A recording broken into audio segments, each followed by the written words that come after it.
차가운 강철의 냄새와 먼지가 뒤섞인 연병장 공기는 유독 무겁게 가라앉아 있었다. 제구산악보 병여단의 모든 것은 박민준 대령의 의지 아래 움직였다. 그의 날카로운 시선 하나에 수백 명의 군인들이 숨을 죽였고 그의 나직한 목소리는 그 어떤 포성보다도 더 큰 공포를 자아냈다. 지금 그 공포의 중심에는 새로 전입 온 강하나 소희가 서 있었다. 그녀의 어깨 너머로 길게 자란 검고 윤기 나는 머리카락은 이 회색빛 부대 안에서 유일하게 색채를 가진 존재처럼 보였다. 그리고 바로 그것이 박민준 대령의 심기를 건드린 이유였다. 그는 손에 든 군용 이발기를 신경질적으로 켰다. 윙하는 날카로운 소음이 정적을 깨고 연병장에 모인 모든 이들의 귓전을 파고들었다. 강소희. 박 대령의 목소리는 기름을 바른 듯 매끄러웠지만 그 안에는 서리빨 같은 냉기가 서려 있었다. 군인의 본분이 무엇이라 생각하나 국가에 대한 충성 그리고 복종이다. 네 머리카락은 그 어떤 것에도 해당되지 않는군. 이건 기강의 해이를 넘어 나에 대한 도전으로밖에 보이지 않아. 하나의 양팔을 두 명의 병사가 억세게 붙잡고 있었다. 그녀는 저항하지 않았다. 그저 무표정한 얼굴로 자신을 내려다보는 박민준의 눈을 똑바로 응시할 뿐이었다. 그녀의 눈은 깊고 고요한 호수와 같아서 박 대령이 던지는 모욕이라는 돌멩이에도 아무런 파문도 잃지 않았다. 그 침묵이 박민준을 더욱 자극했다. 그는 자신이 완벽하게 통제하는 이 왕국에 작은 균열이라도 생기는 것을 용납할 수 없었다. 박민준은 이발기를 든 손을 천천히 그녀의 머리로 가져갔다. 그는 이 순간을 즐기고 있었다. 자신의 권력이 얼마나 절대적인지를 감히 자신에게 도전하려는 자의 말로가 얼마나 비참한지를 모두에게 보여주는 이 공개적인 처형식을 그는 그녀가 울부짖거나 최소한 애원이라도 하기를 기대했다. 하지만 그녀의 눈빛은 흔들림이 없었다. 차가운 쇠붙이가 두피에 닿는 감촉과 함께 지잉하는 소음이 머릿속을 울렸다. 수년간 정성껏 길러온 머리카락이 힘없이 잘려나가 허공을 맴돌다 흙먼지 위로 떨어졌다. 한 올 또 한 올. 그녀의 일부였던 것들이 속수무책으로 잘려나가는 광경을 지켜보는 병사들의 얼굴에는 각기 다른 감정이 스쳐 지나갔다. 어떤 이는 불편한 듯 시선을 피했고 어떤 이는 두려움에 질린 채 복종을 다짐했으며 또 다른 이는 희미한 쾌감마저 느끼는 듯했다. 하나는 눈을 감지 않았다. 그녀는 자신의 머리카락이 잘려나가는 것을 그것을 자르는 박민준의 의기양양한 표정을 그리고 이 모든 것을 방관하는 병사들의 얼굴을 하나하나 자신의 머릿속에 새겨 넣었다. 이것은 단순한 굴욕이 아니었다. 이것은 증거였다. 박민준이라는 인간의 본질, 그가 이 부대를 어떻게 타락시키고 있는지를 보여주는 명백한 증거. 그녀의 임무는 이제 시작에 불과했다. 박민준의 손놀림은 거칠고 투박했다. 그는 머리카락을 자르는 것이 아니라 마치 잡초를 베어내는 것처럼 난폭하게 이발기를 움직였다. 머리카락 뭉치가 툭툭 끊어져 그녀의 군복 위로 그리고 발밑으로 떨어졌다. 연병장을 스치는 바람이 잘려나간 머리카락들을 사방으로 흩날렸다. 그 모습은 마치 검은 나비떼가 절망적으로 흩어지는 듯 보였다. 여긴 내가 멋이나 부리러 온 곳이 아니다. 박 대령이 조롱 섞인 목소리로 말했다. 군인은 군인다워야지. 머리부터 발끝까지. 이제야 좀 군인답군. 앞으로 내 부대에서는 내 규칙을 따르지 않는 자는 누구든 이렇게 될 거라는 사실을 명심하도록. 그는 만족스러운 듯 이발기를 꺾고 윙윙거리던 소음이 멎자 다시 연병장에는 무거운 침묵이 내려앉았다. 그녀를 붙잡고 있던 병사들이 손을 놓았다. 하나는 잠시 휘청거렸지만 곧바로 균형을 잡고 꽃대의 꽃이 섰다. 엉망으로 잘린 머리카락은 우스꽝스러웠지만 그녀의 자세는 조금도 흐트러지지 않았다. 그녀는 박민준을 향해 기계적으로 경례를 붙였다. 목소리는 놀라울 정도로 차분하고 단호했다. 명심하겠습니다. 대령님. 그 목소리에는 어떤 감정도 실려 있지 않았다. 박민주는 순간 할 말을 잃었다. 그는 분노나 굴욕감을 기대했지만 그녀에게서는 그 어떤 감정의 동요도 읽을 수 없었다. 마치 잘 벼려진 칼날 같은 여자였다. 그는 불쾌한 기분을 느끼며 손을 휘저어 그녀를 물러가게 했다. 하나는 돌아서서 막사가 있는 방향으로 걸어갔다. 수많은 병사들의 시선이 그녀의 뒷모습에 꽂혔지만 그녀는 아랑곳하지 않았다. 그녀의 발걸음은 조금의 망설임도 없이 단호하고 규칙적이었다. 마치 아무 일도 없었다는 듯이. 하지만 그녀의 심장은 차갑게 타오르고 있었다. 오늘 연병장에 떨어진 것은 단순한 머리카락이 아니었다. 그것은 박민준을 향한 선전포고였다. 그녀는 자신의 모든 것을 걸고 이 부패한 왕국을 무너뜨릴 것이라고, 자신에게 가해진 모욕을 몇 배로 되갚아 줄 것이라고 조용히 맹세했다. 숙소로 돌아온 하나는 낡은 거울 앞에 섰다.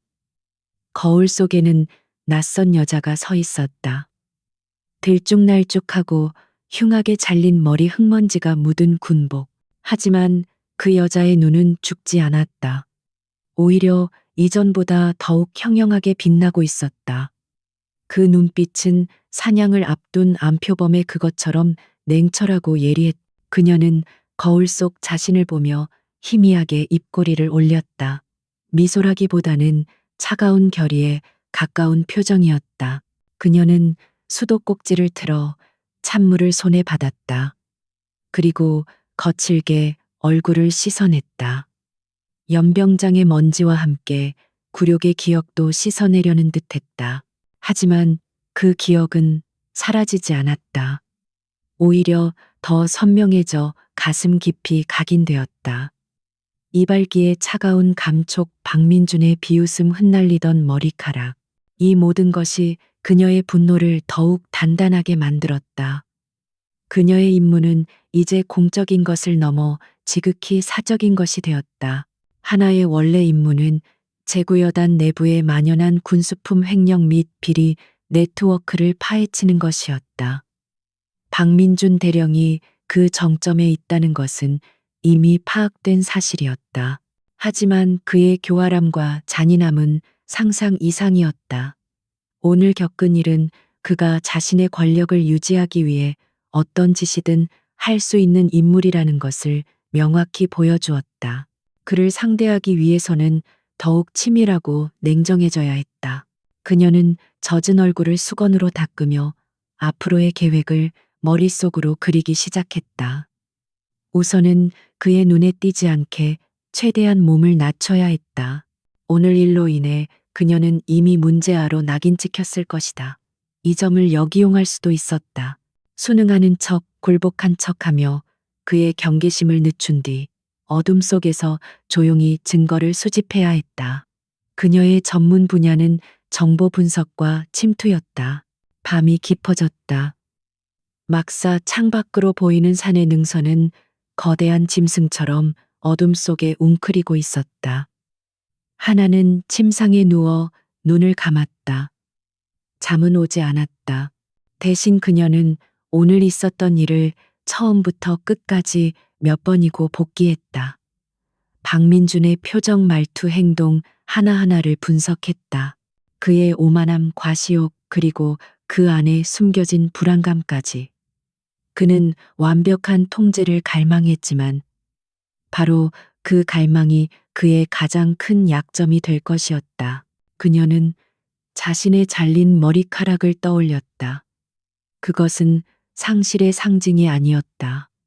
오히려 불필요한 것들을 덜어낸 새로운 시작의 상징이었다.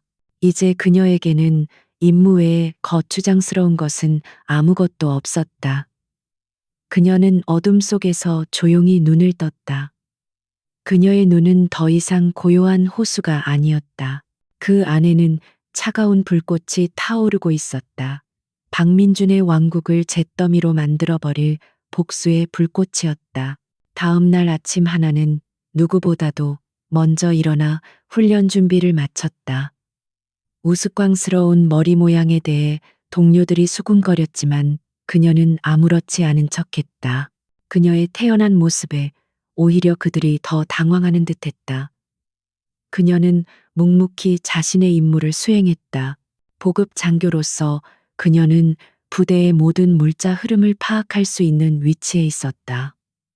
그것이 바로 그녀가 이 부대에 자원한 이유였다. 박민주는 아침 점호 시간에 연단 위에서 그녀를 발견하고는 만족스러운 미소를 지었다.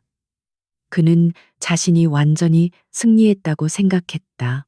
감히 자신에게 대들던 젊은 여장교의 길을 꺾어 놓았다고. 하지만 그는 몰랐다. 자신이 내려다보고 있는 것은 굴복한 패배자가 아니라 자신의 목을 겨누기 위해 가장 낮은 자세로 웅크린 사냥꾼이라는 사실을.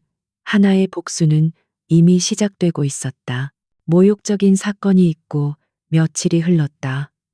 강하나 소희는 제구여단의 새로운 풍경이 되었다. 흉하게 잘린 머리는 그녀가 받은 징계의 살아있는 증거였고, 다른 군인들은 그녀를 동정하거나 혹은 불편하게 피했다. 그녀는 그 고립을 방패 삼아 조용히 자신의 역할에 녹아들었다.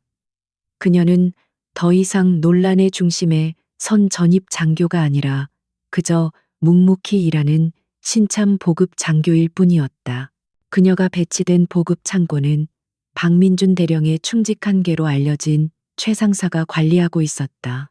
최 상사는 달고 다른 베테랑이었고 그의 눈에는 신참 여장교에 대한 경계심과 경멸이 뒤섞여 있었다. 하나는 그의 경계심을 무너뜨리기 위해 의도적으로 어수룩하게 행동했다. 서류 작업에 서툰 척, 복잡한 보급 절차에 압도당한 척하며 그에게 끊임없이 질문을 던졌다. 상사님, 이 유류 출납 서류는 어디에 보관해야 합니까? 그녀는 일부러 가장 기본적인 질문을 던졌다. 최 상사는 귀찮다는 듯 턱짓으로 먼지 쌓인 캐비닛을 가리켰다. 강소희 그런 건 알아서 좀 처리해. 여기가 학교인 줄 아나. 그의 비아냥에도 하나의 표정에는 변화가 없었다. 그녀는 순순히 고개를 끄덕이며 서류 더미를 들고 캐비닛으로 향했다. 그녀의 이런 순종적인 태도는 최 상사의 경계심을 조금씩 무너뜨렸다. 그는 강한 알을 머리는 비었지만 몸은 고분고분한 신참으로 판단하기 시작했다. 그는 그녀에게 창고 구석에 몇 년치 쌓여 있는 낡은 서류들을 정리하라는 누구도 맡기 싫어하는 잡무를 떠넘겼다. 그에게는 그저 귀찮은 일을 떠넘기는 것이었지만 하나에게는 그 무엇과도 바꿀 수 없는 기회였다. 하나는 밤늦게까지 사무실에 홀로 남았다. 밀린 업무를 처리해야 한다는 완벽한 명분 아래 그녀는 먼지 쌓인 서류들을 파헤치기 시작했다. 그녀의 손이 빠르게 움직이며 수많은 문서들을 분류하고 대조했다. 차량 정비 일지 유류 청구서, 배차 기록 운행 기록부, 수많은 숫자와 날짜들 속에서 그녀는 집요하게 무언가를 찾고 있었다. 몇 시간의 사투 끝에 그녀는 마침내 첫 번째 균열을 발견했다. 특정 수송 트럭 몇 대에 비정상적으로 많은 양의 유류가 배급되고 있었다. 하지만 해당 트럭들의 운행 기록부상 주행거리는 터무니없이 짧았다. 수천 리터의 기름이 서류상으로는 분명히 지급되었지만 실제로는 어디론가 증발해버린 것이다. 이것은 명백한 횡령의 증거였다. 그녀는 문제의 서류들을 따로 복사하여 자신의 군장 깊숙한 곳에 숨겼다. 아직은 작은 실마리에 불과했지만 이 실마리를 따라가면 거대한 비리의 몸통에 닿을 수 있을 것이라는 확신이 들었다. 심장이 조용하지만 강하게 뛰기 시작했다. 이것이 바로 그녀가 이곳에 온 이유였다. 그녀는 어둠 속에서 홀로 빛나는 스탠드, 불빛 아래서 희미한 미소를 지었다. 조사를 계속하면서 하나는 부대 내의 다른 장교들을 조용히 관찰하기 시작했다. 그녀의 시선은 작전과 소속의 김지훈 중위에게 자주 머물렀다. 그는 유능했지만 언제나 박 대령의 핵심 측근들에게 밀려나 있거나 공개적으로 질책을 당하곤 했다. 그는 불의를 볼 때마다 입술을 굳게 다물고 주먹을 꽉 쥐었지만 결코 자신의 감정을 겉으로 드러내지는 않았다. 그의 눈빛에는 억눌린 분노와 깊은 환멸이 서려 있었다. 하나는 김지훈 중위가 잠재적인 아군이 될 수 있다고 판단했다. 하지만 섣불리 접근하는 것은 위험했다. 이 요새 같은 부대 안에서는 누구도 완전히 믿을 수 없었다. 그녀는 그를 시험해 보기로 마음먹었다. 며칠 후 그녀는 식당에서 식사를 마치고 나오는 김중희와 우연을 가장하여 부딪혔다. 그녀의 식판이 살짝 기울며 국물이 그의 전투복에 튀었다. 죄송합니다, 중희님. 제가 미처 보지 못했습니다. 하나가 깍듯하게 사과했다. 김지우는 괜찮다는 듯 손을 저으며 옷에 묻은 국물을 털어냈다. 아닙니다, 강소희. 괜찮습니다. 그의 목소리는 차분했다. 바로 그때 하나는 무심한 척 한마디를 던졌다. 요즘 서류 정리를 하다 보니 저희 부대 수송 트럭들이 기름을 참 많이 쓰는 것 같습니다. 산악지형이라 그런 걸까요? 그 순간 김지훈의 눈빛이 미세하게 흔들리는 것을 그녀는 놓치지 않았다. 그는 잠시 주변을 살핀 뒤 목소리를 낮춰 말했다. 아마 그럴 겁니다. 하지만 가끔은 비효율적이라는 생각이 들 때도 있죠. 그는 짧게 말하고는 서둘러 자리를 떴다. 그 짧은 대화만으로도 충분했다. 그 역시 무언가 잘못되었다는 것을 인지하고 있었다. 다만 말할 수 없었을 뿐, 이 작은 교감은 하나에게 큰 힘이 되었다. 그녀는 더 이상 이 거대한 부대에서 완전히 혼자가 아니라는 느낌을 받았다. 물론 김중희를 당장 작전에 끌어들일 수는 없었다. 하지만 언젠가 결정적인 순간이 왔을 때 그가 정의의 편에 서줄 것이라는 희미한 희망을 품게 되었다. 그녀의 계획에 작은 변수가 추가된 것이다. 유류 횡령의 패턴을 파악한 하나는 다음 단계로 넘어갔다. 사라진 기름이 어디로 흘러 들어가는지를 알아내야 했다. 그러기 위해서는 문제의 트럭들이 부대를 빠져나간 기록, 즉 위병소의 출입 기록이 필요했다. 하지만 위병소 기록은 보급과 소관이 아니었기에 접근할 명분이 없었다. 그녀는 새로운 방법을 모색해야만 했다. 며칠 동안 그녀는 자신의 업무를 완벽하게 처리하며 최상사의 신임을 얻는데 주력했다. 그녀는 더 이상 어수룩한 신참이 아니었다. 복잡한 재고 목록을 하룻밤 만에 완벽하게 정리해냈고 누락된 보급품 목록을 정확하게 찾아내기도 했다. 그녀의 업무 능력에 최상사도 혀를 내두를 정도였다. 그는 이제 그녀에게 더 이상 잡무를 시키지 않고 중요한 업무도 조금씩 맡기기 시작했다. 한편 박민준 대령은 멀리서 그런 강하나의 모습을 지켜보고 있었다. 그는 자신의 혹독한 교육이 효과가 있었다고 생각했다. 반항적이던 여장교는 이제 얌전한 부하가 되었고 그녀의 우스꽝스러운 머리는 자신의 권위를 상징하는 트로피처럼 보였다. 그는 자신의 판단에 만족하며 그녀에 대한 경계를 완전히 풀었다. 그의 오만함이 스스로의 눈을 가리고 있는 것을 그는 깨닫지 못했다. 어느 날 밤 하나는 또다시 사무실에 홀로 남았다. 그녀는 최 상사가 맡긴 새로운 업무 월간 보급 보고서를 작성하고 있었다. 그러다 그녀는 의도적으로 보고서의 특정 수치를 교묘하게 조작했다. 실제 재고와 약간의 차이가 있도록 만든 것이다. 이것은 미끼였다. 이 작은 불일치를 해결하기 위해서는 다른 부서의 데이터, 특히 수송부의 운행 기록 원본과 위병소의 출입 기록 대조가 반드시 필요했다. 다음 날 아침 하나는 조작된 보고서를 들고 최 상사에게 갔다. 상사님, 보고서 작성 중에 이상한 점을 발견했습니다. 장부상 재고와 실제 재고가 약간 차이가 있습니다. 원인을 파악하려면 수송부와 위병소의 기록을 직접 확인해야 할 것 같습니다. 그녀의 보고는 너무나도 논리적이고 타당했다. 최 상사는 잠시 미간을 찌푸렸지만 일 처리를 꼼꼼하게 하려는 부하의 요청을 거절할 명분이 없었다. 알았어. 괜히 일 크게 만들지 말고 조용히 처리해. 마침내 허락이 떨어졌다.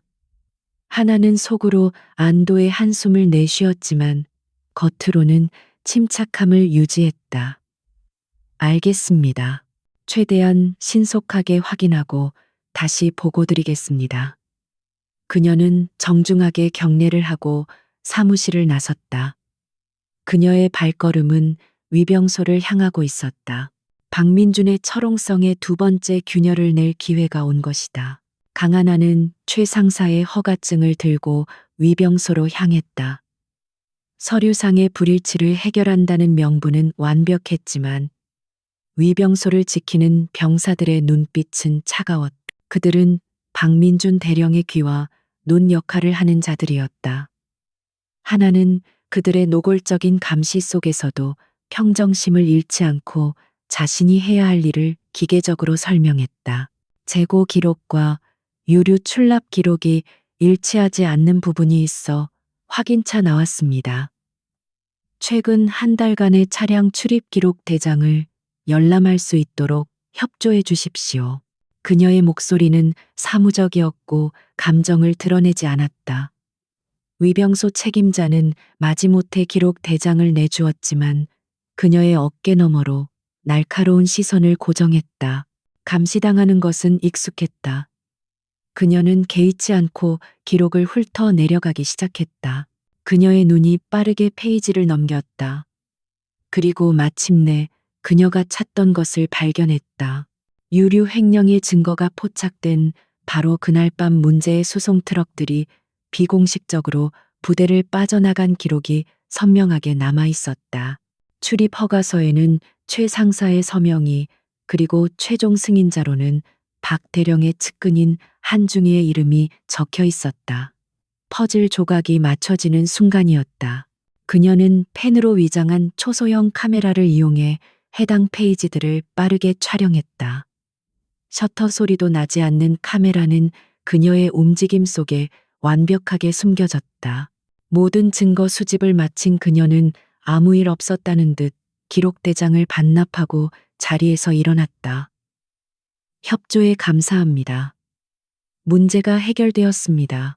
그녀의 태연한 모습에 위병소 병사들은 의심의 끈을 놓지 못하면서도 별다른 트집을 잡지는 못했다. 하나는 자신의 유능함이 오히려 의심을 살 것이라는 점을 알고 있었다. 그녀는 사무실로 돌아와 찾아낸 오류를 수정하고 완벽한 보고서를 만들어 최 상사에게 제출했다. 그녀의 신속하고 정확한 일 처리에 최 상사는 칭찬하면서도 어딘가 깨름칙한 표정을 지었다.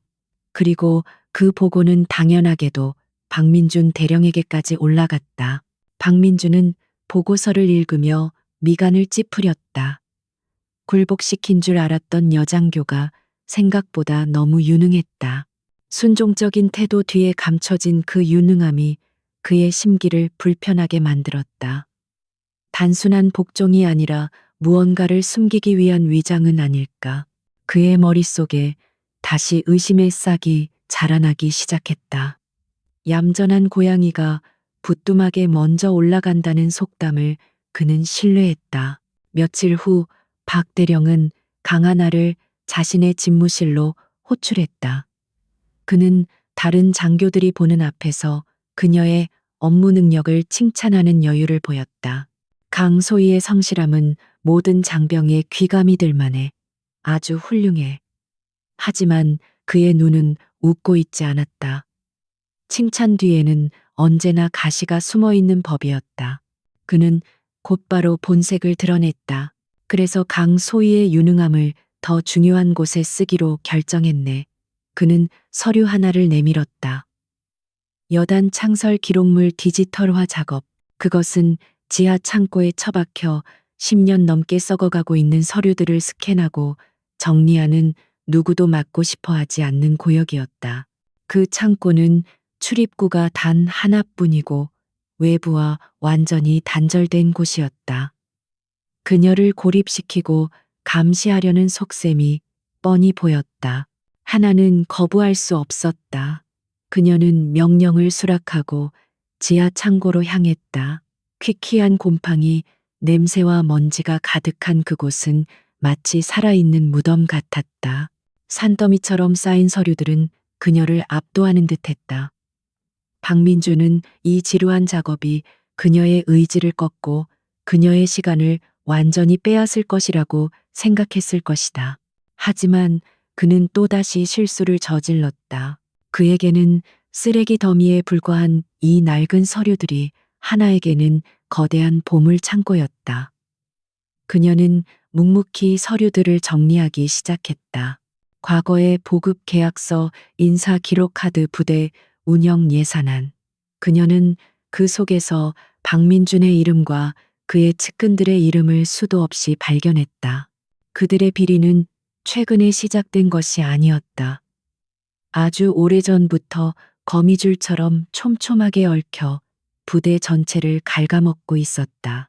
위병소 출입 기록에서 보았던 이름들이 과거의 의심스러운 계약서와 인사이동 서류에서도 반복해서 나타났다.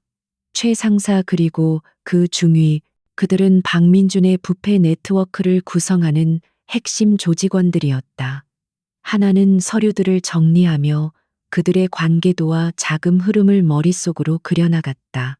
지하 창고에 고립된 시간은 그녀에게 방해가 아니라 오히려 누구의 방해도 받지 않고 사건의 전모를 파악할 수 있는 절호의 기회를 제공했다. 하지만 종이 서류만으로는 부족했다.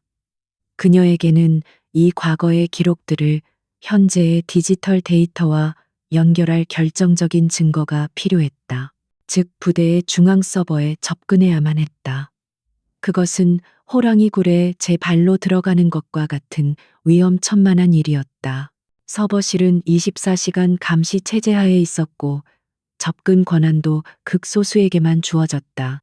그녀는 며칠 밤낮으로 치밀한 계획을 세웠다. 경비 교대 시간 감시 카메라에 사각지대 서버실 관리자의 이동 패턴까지 모든 것을 분석했다. 그리고 마침내 결행의 날이 왔다. 깊은 밤 모두가 잠든 시간.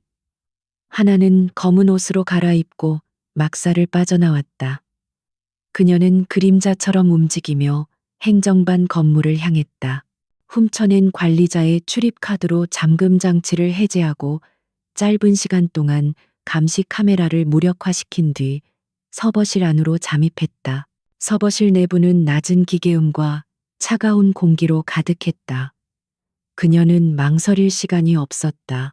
준비해온 USB 드라이브를 서버에 연결하고 암호화된 파일들을 해독하며 다운로드를 시작했다. 그녀가 찾고 있던 것은 부대의 재정 기록과 박민준의 개인 계좌로 흘러들어간 자금의 흐름이었다. 다운로드 바가 천천히 올라가는 동안 시간은 영원처럼 느껴졌다. 바로 그때였다. 복도 저편에서 규칙적인 군홧발 소리가 들려왔다. 예정에 없던 순찰이었다. 심장이 철렁 내려앉았다. 그녀는 재빨리 다운로드를 완료하고 USB를 뽑았다. 자신의 흔적을 지우는 것도 잊지 않았다. 하지만 서버실을 빠져나갈 시간은 없었다. 그녀는 재빨리 거대한 서버렉 뒤의 좁은 틈으로 몸을 숨겼다. 문이 열리고 두 명의 헌병이 손전등을 비추며 안으로 들어왔다. 불빛이 어둠을 가르며 그녀가 숨은 곳을 아슬아슬하게 비껴갔다. 그녀는 숨을 죽였다. 자신의 심장 소리가 헌병들의 귀에 들릴 것만 같았다. 몇 초가 몇 시간처럼 흘렀다. 이상 없음을 확인한 헌병들은 곧 서버실을 나갔고 문이 닫히는 소리가 들렸다. 하나는 한참 동안 그 자리에서 움직이지 못했다. 온몸의 긴장이 풀리면서 가벼운 현기증이 일었다. 그녀는 간신히 몸을 일으켜 서버실을 빠져나와 자신의 숙소로 돌아왔다. 손에 쥔 작은 USB 드라이브가 묵직하게 느껴졌다. 그 안에는 박민준의 제국을 무너뜨릴 수 있는 디지털 열쇠가 들어있었다. 하지만 방금 전의 아찔한 순간은 그녀에게 보내는 경고였다. 그들이 그녀를 주시하기 시작했다는. 이제 그녀는 더 이상 그림자 속의 사냥꾼이 아니었다. 그녀 역시 그들의 사냥감이 된 것이다. 서버실에서의 아찔한 탈출 이후 강하나는 며칠 동안 그림자처럼 지냈다. 그녀는 박민준 대령의 감시망이 자신을 향해 좁혀오고 있음을 피부로 느꼈다. 지하 창고로 향하는 복도에는 순찰 빈도가 늘었고 그녀의 일거수일투족을 감시하는 듯한 시선들이 느껴졌다. 수동적인 증거 수집 방식만으로는 더 이상 승산이 없었다. 시간은 그녀의 편이 아니었다. 그녀는 손에 넣은 USB 안의 데이터를 분석하며 밤을 새웠다. 그 안에는 박민준의 부패 네트워크를 증명할 수 있는 수많은 자료들이 담겨 있었지만 대부분 암호화되어 있거나 교묘하게 조작되어 있어 그 자체만으로는 결정적인 증거가 되기 어려웠다. 이 자료들을 완전한 증거로 만들기 위해서는 그들의 내부 거래를 증언해 줄 사람이나 그들이 스스로 꼬리를 드러낼 만한 결정적인 사건이 필요했다. 결국 그녀는 위험한 도박을 하기로 결심했다. 가만히 앉아서 그들의 덫에 걸려들기를 기다릴 바에야 차라리 먼저 판을 흔들어 뱀을 굴 밖으로 끌어내야 했다. 웅크리고 있는 사냥꾼을 움직이게 만드는 가장 좋은 방법은 바로 눈앞에 먹잇감을 던져주는 것이다. 그리고 그 계획의 중심에는 김지훈 중위가 있었다. 그를 이용하는 것은 위험했지만 현재로서는 유일한 돌파구였다. 하나는 다시 한번 우연한 만남을 계획했다. 이번 무대는 야간 경계 근무 교대 시간에 한적한 초소 부근이었다. 인적이 드물고 어둠이 짙게 깔린 그곳은 은밀한 대화를 나누기에 최적의 장소였다. 그녀는 순찰로를 점검한다는 핑계로 그 시간 그 장소에 나타났다. 예상대로 김지훈 중위는 부사수와 함께 초소를 향해 걸어오고 있었다. 그녀는 부사수를 다른 곳으로 잠시 보낸 뒤 김지훈과 단둘이 남게 되자 본론을 꺼냈다. 하지만 그녀는 자신의 정체를 밝히거나 거창한 설득을 하지 않았다. 대신 혼란에 빠진 부하 장교를 연기했다. 그녀는 자신이 실수로 발견한 서류라며 두 장의 문서를 내밀었다. 하나는 특정 트럭의 유류 만재 출차 기록이었고 다른 하나는 같은 날 해당 트럭이 정비고에 하루 종일 서 있었다는 정비일지 사본이었다. 중위님, 제가 뭔가 착각하고 있는 것 같습니다. 그녀의 목소리에는 진심 어린 혼란이 담겨 있는 듯 했다. 아무리 숫자를 맞춰봐도 이해가 되지 않습니다. 작전과의 개신이 혹시 제가 놓치고 있는 부분이 있는지 한번 봐주실 수 있겠습니까? 그녀의 질문은 순수했지만 그녀가 내민 증거는 너무나도 명백했다. 그것은 단순한 실수가 아니라 명백한 범죄의 흔적이었다. 김지훈의 얼굴이 굳어졌다. 그는 두 서류를 번갈아 보며 침묵했다. 그의 눈빛이 복잡하게 흔들렸다. 이것을 못 본 척한다면 비겁한 공범이 되는 것이고 파헤치기 시작한다면 박민준이라는 거대한 벽과 맞서 싸워야 했다. 그의 군인으로서의 양심과 현실적인 두려움이 격렬하게 충돌하고 있었다. 하나는 그의 내면적 갈등을 묵묵히 지켜보며 기다렸다. 긴 침묵 끝에 김지훈이 입을 열었다. 일단 내가 알아보겠습니다. 그는 서류를 자신의 전투복 주머니에 넣었다. 확답은 아니었지만 거절도 아니었다. 그것만으로도 충분했다. 그는 진실을 외면하지 않는 쪽을 선택한 것이다. 하나는 그에게서 서류를 넘겨받으며 짧게 말했다. 감사합니다. 그냥 제가 뭔가 오해한 것이었으면 좋겠습니다. 그녀는 그렇게 여지를 남기고 어둠 속으로 사라졌다. 이제 박민준을 위한 미끼를 던질 차례였다. 지하 창고의 서류 더미 속에서 그녀는 폐기된 군 장비들을 민간에 불화하는 과정에서 발생한 작은 비리를 찾아냈다. 유류 횡령에 비하면 세 발의 피에 불과한 사소한 건이었다. 그녀는 이 내용을 바탕으로 보고서를 작성했다. 마치 먼지 쌓인 기록을 디지털화하다가 우연히 발견한 절차상의 오류인 것처럼 그녀는 보고서에 최 상사가 업무를 소홀히 한 정황을 교묘하게 암시했지만 박 대령의 이름은 단 한 번도 언급하지 않았다. 이것은 그녀의 계산된 함정이었다. 박 대령의 오만한 성격이라면 이것을 자신에 대한 위협으로 받아들이기보다는 귀찮은 일을 만들어낸 하급 장교의 치기 어린 행동으로 치부할 것이 분명했다.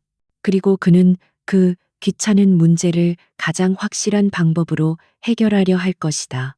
보고서는 공식적인 절차를 거쳐 박민준의 책상 위에 올라갔다. 예상대로 그는 경로했다. 자신의 완벽한 통제하에 있는 부대에서 감히 이런 긁어 부스럼을 만드는 자가 있다는 사실에 대한 분노였다. 때마침 그의 정보원으로부터 강하나 소위와 김지훈 중위가 야밤에 은밀히 접촉했다는 보고가 들어왔다. 그의 머릿속에서 두 개의 사건이 하나로 합쳐졌다. 박민주는 강하나와 김지훈이 정의감에 불타는 풋내기들이라고 단정했다. 겁도 없이 자신의 왕국에 돌을 던지려 하는 어리석은 자들. 그는 이 기회에 두 사람을 한꺼번에 처리하여 다른 이들에게 보내는 강력한 경고의 메시지를 남겨야겠다고 생각했다. 그의 눈에 비친 그들은 위협적인 존재가 아니라 그저 시끄럽게 구는 벌레 같은 존재일 뿐이었다. 그는 자신의 가장 충실한 부하들을 집무실로 불렀다. 강소희와 김중희에게 특별 임무를 하나 맡겨야겠다. 그의 목소리는 차가웠다. 국경지대에서 가장 위험한 제7 정찰구역. 최근 적의 도발이 의심된다는 보고가 있었지. 두 사람에게 그곳에 특별 정찰 임무를 맡기도록. 가서 불의의 사고라도 당하면 매우 안타까운 일이 될 거야. 그날 저녁 하나는 자신의 막사에서 새로운 명령서를 받았다. 제7 정찰 구역 특별 정찰 임무. 임무 책임자 중위 김지훈, 부책임자 소위 강하나.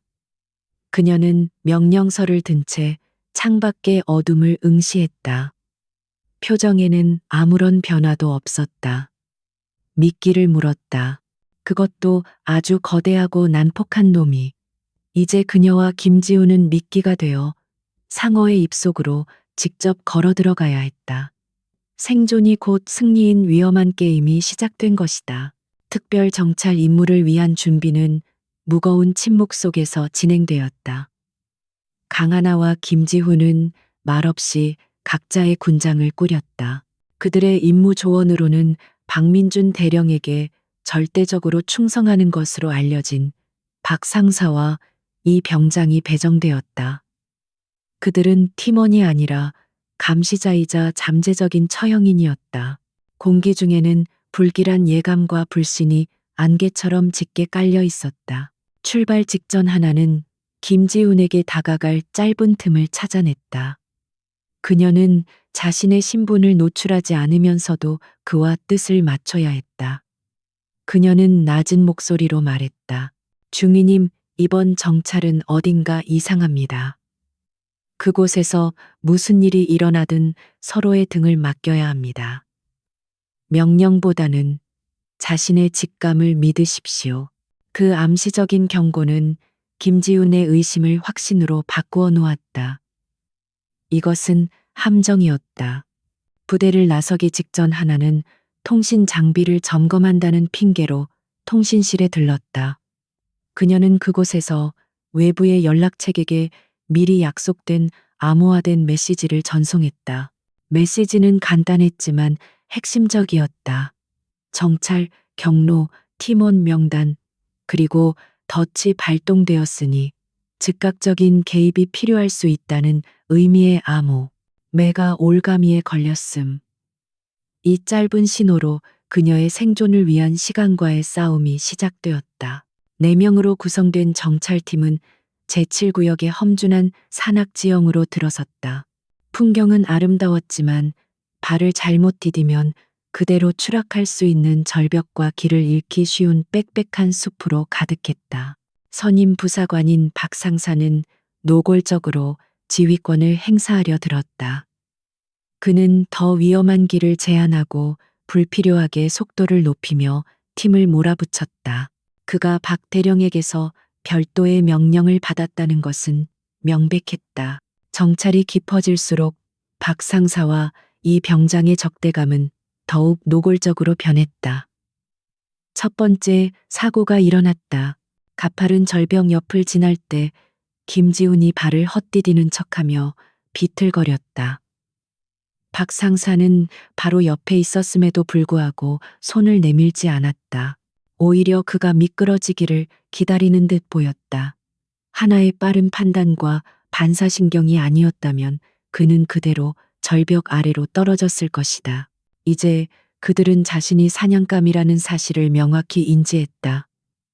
하나와 김지훈은 눈빛과 군용, 수신호로 은밀하게 소통하며 협력하기 시작했다. 하나는 자신의 뛰어난 지형 파악 능력과 생존수를 이용해 박 상사의 위험한 제안들을 조목조목 반박했다. 그녀는 안전 수칙과 임무 규정을 내세워 더 안전한 경로를 고집하며 시간을 벌었다. 정찰은 험준한 산세를 무대로 한숨 막히는 심리전으로 변모했다. 마침내 박 상사는 팀을 좁고 깊은 협곡으로 이끌었다. 사방이 막힌 그곳은 매복을 위한 완벽한 장소였다. 그는 이곳에서 잠시 휴식을 취하겠다고 선언했다. 공기가 팽팽하게 당겨졌다. 바로 이곳이었다. 박 상사와 이 병장은 서로 눈빛을 교환했다. 그들은 방어 진지를 구축하는 척하며 천천히 자신들의 소총에 손을 가져갔다. 그들의 움직임을 예측하고 있던 하나와 김지훈이 먼저 행동했다. 박 상사와 이 병장이 총구를 들기도 전 하나가 근처 바위 쪽으로 돌멩이를 던져 그들의 시선을 흐트러뜨렸다. 그 찰나의 순간 그녀와 김지훈은 땅을 박차고 움직였다. 행동은 신속하고 거침없었다. 특수부대에서 연마한 그녀의 근접 전투 기술이 빛을 발했다. 그녀는 박 상사의 소총을 빼앗아 제압했고 김지훈은 이 병장에게 몸을 날려 덮쳤다. 절체절명의 이대에 이 격투가 벌어졌다. 박 상사와 이 병장은 완강하게 저항했지만 하나의 움직임은 그들을 압도했다.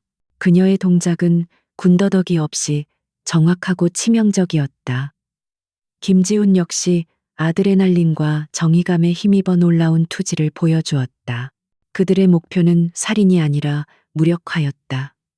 짧지만 격렬한 몸싸움 끝에 2명의 암살자는 힘없이 쓰러졌다.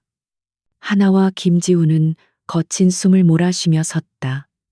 협곡의 정적을 깬 것은 그들의 숨소리와 바닥에 쓰러진 2 병사의 신음소리뿐이었다.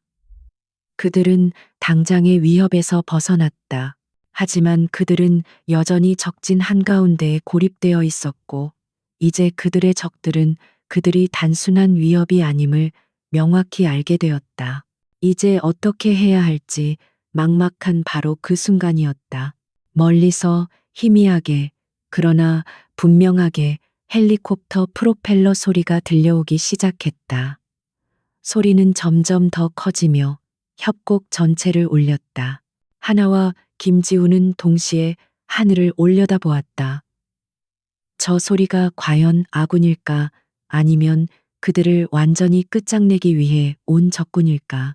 굉음은 점점 더 가까워지며 그들의 운명을 재촉하고 있었다. 협곡을 뒤흔드는 굉음과 함께 두 대의 검은 군용 헬리콥터가 상공에 나타났다. 희망의 빛이라고는 찾아볼 수 없는 무광의 기체였다. 헬리콥터가 하강하며 일으킨 강한 바람에 흙먼지가 사방으로 휘날렸다. 제압당한 박 상사와 이 병장의 얼굴에 희미한 희망이 스쳤다. 그들을 구하러 온 지원군이라고 생각한 것이다. 하지만 강하나의 표정은 미동도 없었다.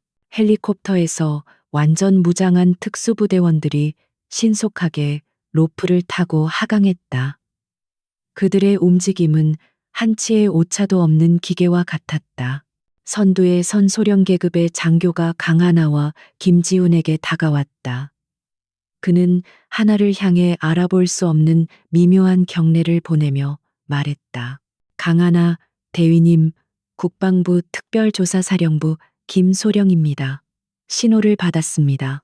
그 순간 김지훈의 얼굴에 안도감이 번졌다. 이 모든 것이 치밀하게 계획된 작전이었다는 사실에 전율했다. 하나는 그저 고개를 끄덕일 뿐이었다. 특수부대원들은 쓰러져 있는 두 병사를 효율적으로 결박하고 상황을 순식간에 정리했다. 잠시 후 하나와 김지훈은 포로들과 함께 헬리콥터에 올라탔다.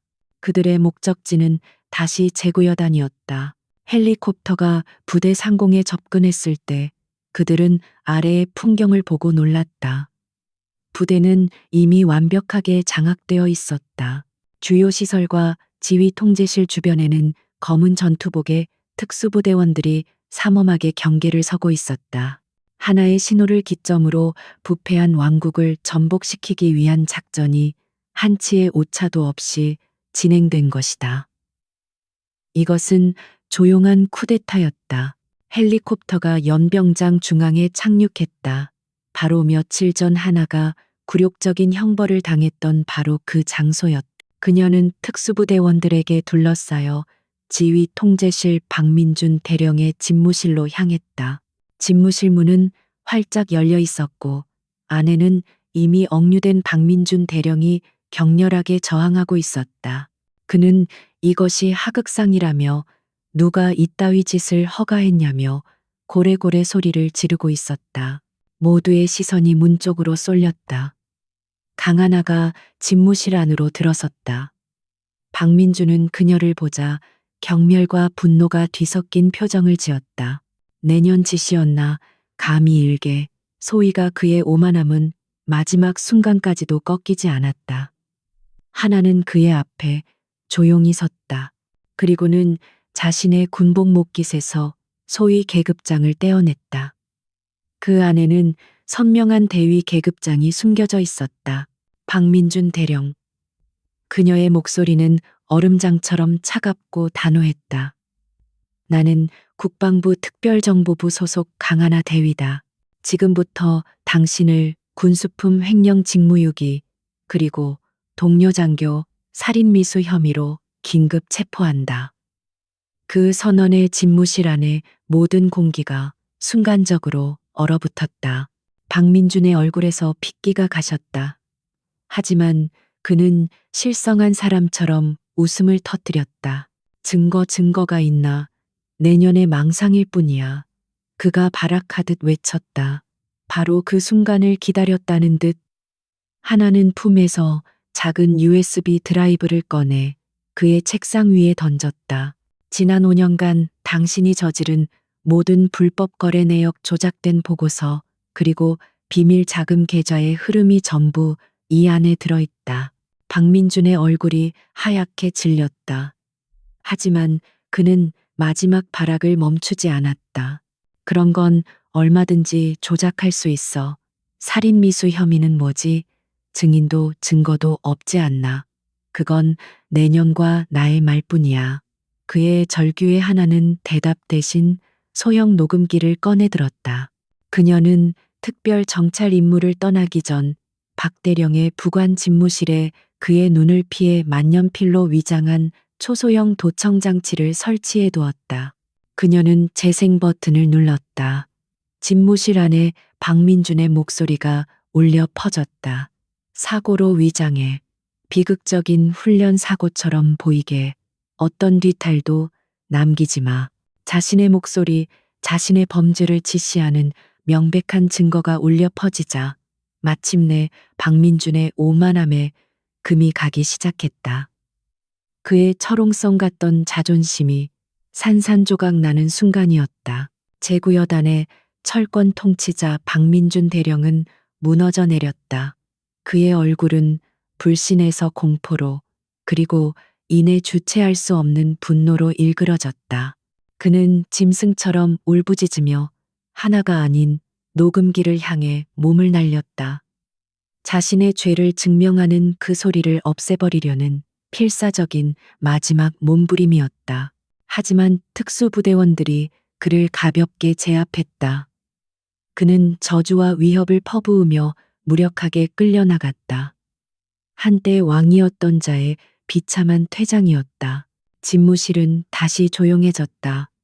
공포의 시대가 끝난 것이다.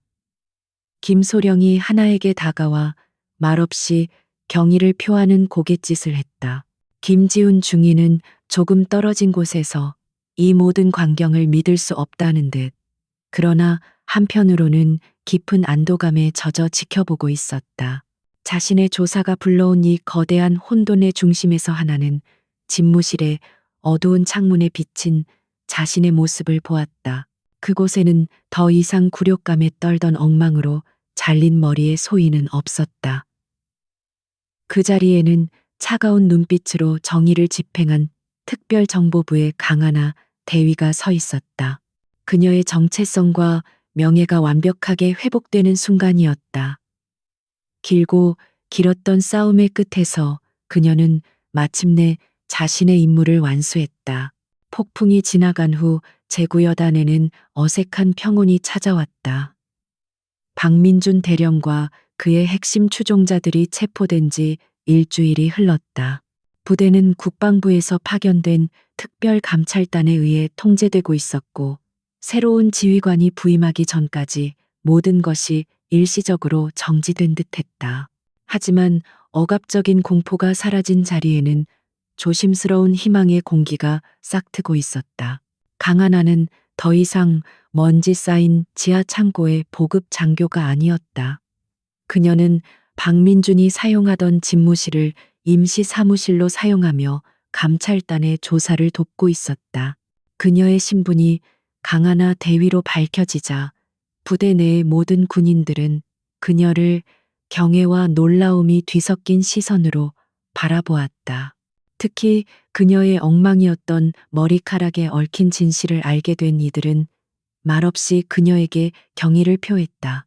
며칠 후 그녀의 직속 상관인 특별정보부 사령관이 직접 부대를 방문했다. 그는 작전의 최종 마무리를 감독하기 위해 온 것이었다. 그는 집무실에서 하나와 단둘이 마주 앉았다.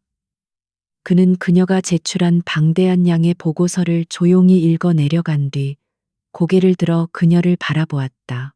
그의 눈빛에는 따뜻한 신뢰와 자랑스러움이 담겨 있었다. 강 대위 정말 수고 많았네. 그의 낮은 목소리가 집무실의 정적을 깼다. 이번 임무는 자네의 능력과 용기가 없었다면 결코 성공하지 못했을 거야. 자네가 겪어야 했던 개인적인 수모에 대해서는 진심으로 미안하고 또 고맙게 생각하네. 자네는 그 굴욕을 분노가 아닌 임무를 완수하기 위한 동력으로 승화시켰어. 진정한 군인의 자세를 보여주었네. 사령관의 칭찬에도 하나의 표정은 담담했다. 그녀는 그저 자신의 임무를 완수했을 뿐이었다. 그들은 부대의 재건 문제와 앞으로 남은 과제들에 대해 이야기를 나누었다. 박민준의 부패는 생각보다 훨씬 깊고 넓게 뿌리내려 있었다. 무너진 신뢰와 기강을 바로 세우기까지는 아주 오랜 시간이 걸릴 터였다. 하지만 가장 큰 종양은 이미 제거되었다. 이제 남은 것은 치유와 회복뿐이었다. 부대는 서서히 변화하기 시작했다. 병사들의 얼굴에서 그늘이 걷히고 식당에서는 이전보다 자유로운 대화 소리가 들려왔다. 새로 부임한 여단장은 강직하고 원칙을 중시하는 인물로 부대원들 앞에서 투명한 운영과 부당한 관행의 철폐를 약속했다.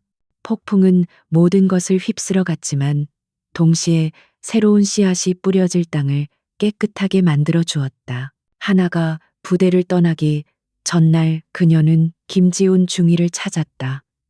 그들은 모든 사건이 시작되었던 연병장이 내려다 보이는 작은 언덕에서 만났다. 그곳은 상징적인 장소였다.